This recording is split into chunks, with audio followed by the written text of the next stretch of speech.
a lot of your ministers, a lot of Canadians were watching closely the American campaigns this summer. I assume you were too. What lessons have you taken from watching what's happening south of the border in terms of your message about why you want to stick around for another 4 years? I think the big lesson is in responding to the things that people are actually worried about. Responding with real solutions to the most pressing issues facing Canadians. You're such an idiot. Whether it's the inability to find affordable childcare spaces for young families that mean that women, primarily, can't get back into the workforce when they want to and need to. Responding to the pressure of everyday grocery prices with a school food program that's going to help 400,000 more kids across the country if provinces across the country step up to do their part and help deliver that program. Now, there's a number of provinces that are moving forward on it. There are others that are not, and that's why we're putting pressure on them right now, because as a teacher, as a dad, as a prime minister, I know how important it is to give kids the best start in life. As we move forward on securing jobs and careers for the future, we have real concrete solutions to put forward that we have been delivering over the past years that has led to one of the strongest economies in the world right now. He's just blabbering. In Canada. He's literally just blabbering. The decision to be there to invest in Canadians has left Canada with one of the strongest economies in the world at a very difficult time. And we believe that using that strong economy to support Canadians in responsible ways is the best way to build the future. That's what we're focused on. Our future's screwed. We're not focused on culture wars, on complaining that everything is broken, that, going off on strange tangents that, quite frankly, Canadians are scratching their heads about. That's not the way to connect with Canadians. That's not the way to deliver what Canadians are asking for. So we're going to stay focused on the work that needs doing over the next year as we approach the next election, to deliver for Canadians, to help people through, and to remind them why this is the very best country in the world. You just You're went off on implicitly a strange acknowledging you've had tangent. trouble delivering results over the 9 years and getting things done out the door fast. So how are you going to change that in the next year? Over the past 9 years, we have delivered the strongest economy in the G7. No, you haven't. It's not the strongest economy. Top place in the world for per capita foreign direct investment when you look at all the advanced economies of the G20.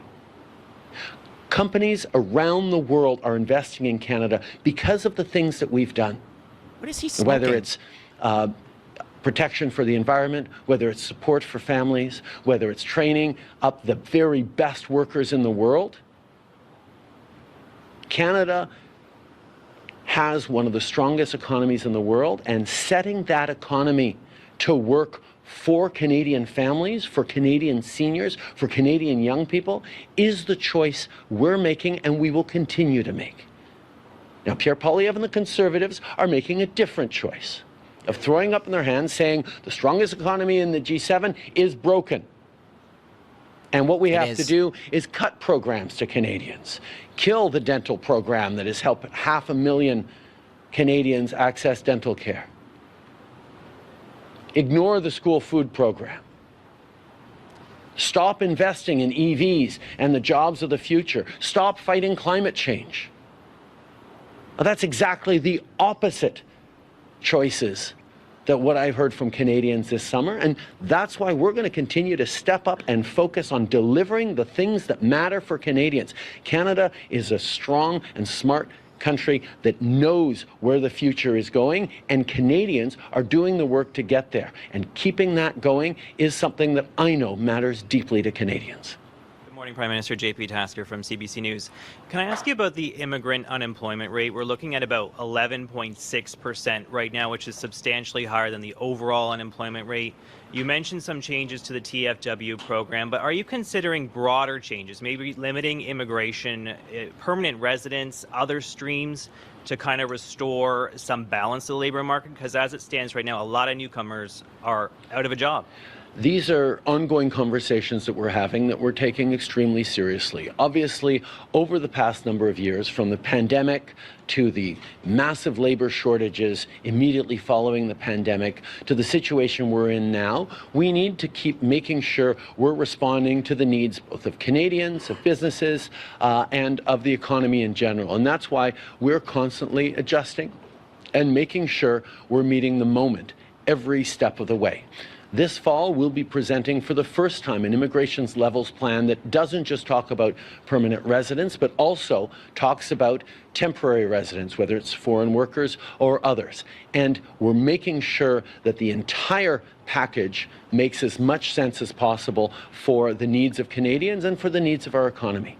That's why the first steps we're taking today of reducing the number of low-paid temporary foreign workers that can come work in this country is part of the response. Over the next 90 days, we'll be looking at the higher wage streams of temporary workers, and we'll be looking at unemployment rates and opportunities to make further adjustments over the course of this fall as we come forward with comprehensive level plans that'll respond to the reality that Canada's facing now and in years and decades to come. Dude, you know nothing about Prime economics. Minister Brian Platt with Bloomberg. Zero. The tariffs you announced this morning on EVs and steel and aluminum largely bring you into line with the U.S., but the U.S. has also gone much further. Solar cells, chips, battery parts, critical minerals.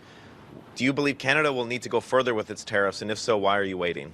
As the minister will address later, we are looking at further measures. We're looking into, as you mentioned, chips, solar cells, issues like that, where we know there is work to be done to make sure we're protecting Canadian industries and Canadian workers from unfair practices from China. So we will continue to work with not just the United States, but allies in Europe and elsewhere around the world to make sure that those with similar approaches in terms of high labor standards, high environmental standards, proper processes to deliver high quality goods to Canadians and to customers around the world are not being unfairly penalized by non-market practices in countries like China.